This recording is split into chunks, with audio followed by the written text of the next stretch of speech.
you might be sabotaging your first impressions and not even realize it. And it's not because you're making some big, terrible mistake. It's because a lot of the advice that we've all received over the course of our lives is incomplete. And if you take that incomplete advice and you apply it to the wrong situation, you're going to get a bad result. So in this video, what I want to do are talk about 3 pieces of advice that need tweaks to actually work in the real world. And when you add these tweaks, you'll go from sabotaging first impressions to really, really hitting home runs. And the first one that I want to touch on is this. A lot of people aim for harmony in first impressions. They do not, under any circumstances, want to create conflict. But the truth is, when people cross lines, even in first impressions, the best thing that you can do is set a boundary. I want to give you an example so you can really take this home. This is one of my favorites.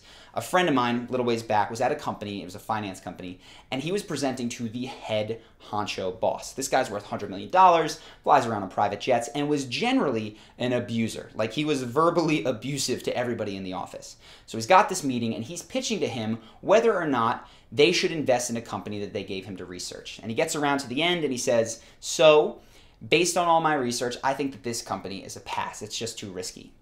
Head honcho guy, David, stands up, looks at him, the rest of the team, and says, you guys are pussies.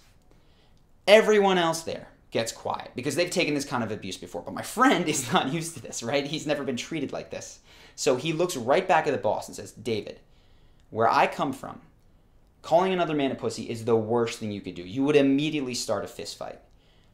Don't ever call me a pussy again. And he gets quiet. And everyone in the room gets quiet. And David gets quiet. A few seconds pass, and I'm sure they must have seemed like eternity. And David says, I'm sorry, I won't ever do that again. Completely goes back, meeting starts rolling, people pick up the slack. But what happened is after that, my friend never, ever received that kind of abuse that people in the office continued to get from him, right? That guy never gave him any crap. Again, it's because he set a boundary. And even though he was low man on the totem pole, he created respect. This is what happens when people cross lines. I'm not saying that you need to shout their faces off. Neither am I saying that you need to do what most people do and just go, hee hee, you know, it's okay. I've seen people do this in so many situations, right? Somebody makes a racist, a sexist comment that they don't like. In a business meeting, somebody shows up really late, doesn't respect your time. Or I know a girl in a business meeting, she was basically being hit on by the guy and didn't know what to do, so she just kind of laughed it off, pretended that it was just a joke. In these scenarios, what you need to do in so many words is say, 1, hey, I don't appreciate what you just did. And 2, don't ever do it again. And then quiet. That is it. I'm not asking you to yell at someone. I'm not asking you to take it home. I'm not asking you to complain about it with your friends. If you do this, you will find that the boundaries you set create more respect in all of your interactions. Incredibly powerful. The second thing is kind of a light version of the boundary setting, and it's this. A lot of people hate to disagree with anyone in first impression. And it's because we know that people like people that are like them. They want people that went to the same school as they did, that like the same sports teams, that have the same interests. So when somebody says something that maybe we don't share, we tend to gloss right over that and look for the commonalities. But the truth is, when you bring up things that are not commonalities, in fact, that you might be polar opposites on in the first impression, you create a ton of trust. Another example, because I love these. First time that I went to Brazil, I was in Rio de Janeiro, and I went to the Copacabana Palace. A really nice place. Don't know if they still have parties there. If they do, check it out. And I walked in, hung around for a while, and I saw a girl that I really thought was very pretty. So I walked up, started talking to her, and I began to speak in Portuguese after a few sentences in English. And she said, oh my God, wow, your Portuguese is awesome. Like, you must be so intelligent. The people in this city are just not. They're not worldly at all. And that was, 1, a really nice compliment, but 2, it kind of struck me as, I don't know about this, because I was in Rio and I found the people extremely friendly, outgoing, exuberant, fun.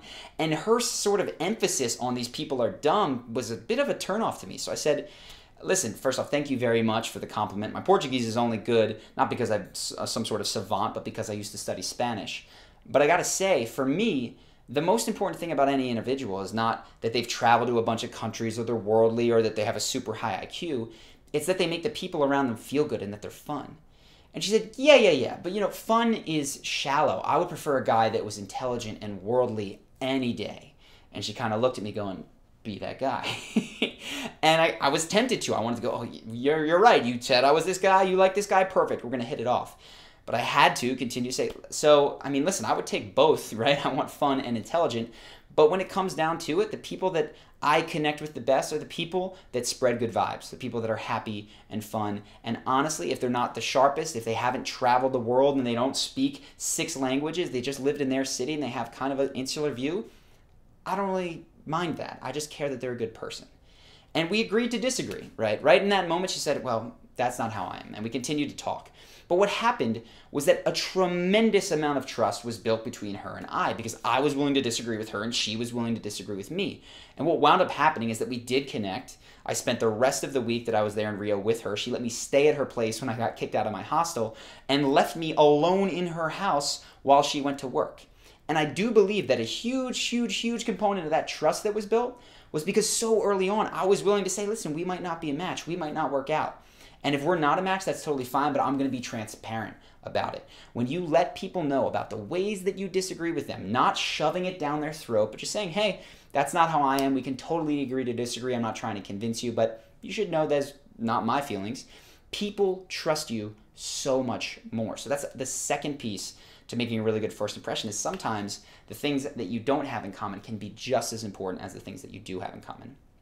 The third piece is this: fake it till you make it is often misinterpreted. And it's a great piece of advice, don't get me wrong, but fake it till you make it applies only to body language and nonverbal communication. When you start using fake it till you make it in the things that you say, that's when you run into trouble. So for instance, the CEO who had a terrible quarter speaking in front of his company gets up there and says, hey guys, we're doing great, not exactly what we want, but this is really on track and our numbers were kind of off in the projection, so we're killing it right now. Or, right, guy at a networking event who goes off and pretends that he has a kind of status at his company that he can hook people up. He goes, you know what, man, just send me your resume, I'll get you a job, no problem. And he's got no such power. This happens all the time. People fake power that they don't have. Or a guy who wants to impress a girl, takes her to a nice restaurant, really great. But rather than acting like, this is a special occasion, pretends that this is something he does all the time. That kind of stuff does not fly. So here's what you want to do. Fake it till you make it in the way that you speak, in the way that you carry yourself, your tonality, the way that you gesticulate, the way that you breathe. That's going to affect your head, which is going to actually change the way that you feel, right? Your physiology does change your emotion. And we've talked about this at length. I don't want to go into it here. But when this comes to the things that are coming out of your mouth, be honest to a fault. So for instance, that CEO might get up there and say, guys, listen, this quarter was a disappointment. We did not hit our numbers. We didn't do the things that we needed to do. I've spoken to many of you. I've reflected on what needs to happen, and here's how we're going to do it going forward. The confidence that he speaks with is what's going to inspire people to hang on, to continue. And the honesty is going to make them trust him that, holy cow, we can do this. He's not just going to sugarcoat everything. Take the guy who takes a woman to a nice restaurant, right? Rather than going in and being like, oh yeah, pretending he knows the maitre d', or that this happens all the time, or talking about his investment portfolio, whatever it is, he might go in there and say, listen, I gotta be honest, this place is way nicer than the restaurants I normally go to, so I hope that you're impressed by the food and that makes you laugh extra hard at my jokes, right? Play it off fun, funny, but you can let people know this is special, this is nice. That honesty is going to let her know, which is a huge concern for women, by the way, that the men that they're dating are not being real, are not being honest. When you show things that might not be to your favor, right? And you're not doing it in a calculated way, but you're doing it because it's honest, that's going to create a bond of trust between you that is actually going to make the relationship go much, much better. The thing that ties all three of these together is this. The charismatic person, the person that is comfortable with themselves, is comfortable with the truth. And they can sit with it and they recognize this is going to make me connect really well with some people, and some people are not going to connect well. But I will not be disrespected, I'm not afraid to share my opinion, and I'm not going to pretend that something is the case when it's not. So that is the thread that ties them all together, and I hope you see it in our other videos because it's a big one. There are other things that can sabotage first impressions. In fact, one of them is the order that you create these 4 emotions in. There are 4 emotions that create an amazing first impression. Get the order right, it's amazing. You get the order wrong, it's sometimes not so great. So if you're curious what that is, hit the link here. It's going to take you to another video that shows you what those 4 emotions are, and more importantly, shows you the order that you need to hit them in, because that's the thing. A lot of people create them, but they don't do it in the right order. So if you want to see that, click the link, drop your email. It's going to take you to that video right away. If you guys have liked this video, please subscribe to the channel.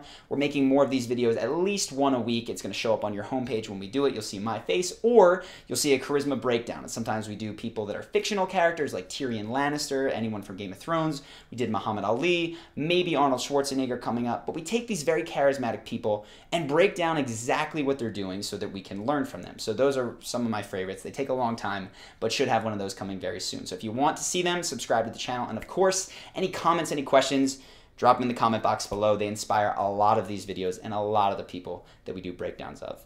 In any event, I hope that you guys have enjoyed this video, and I look forward to seeing you in the next one.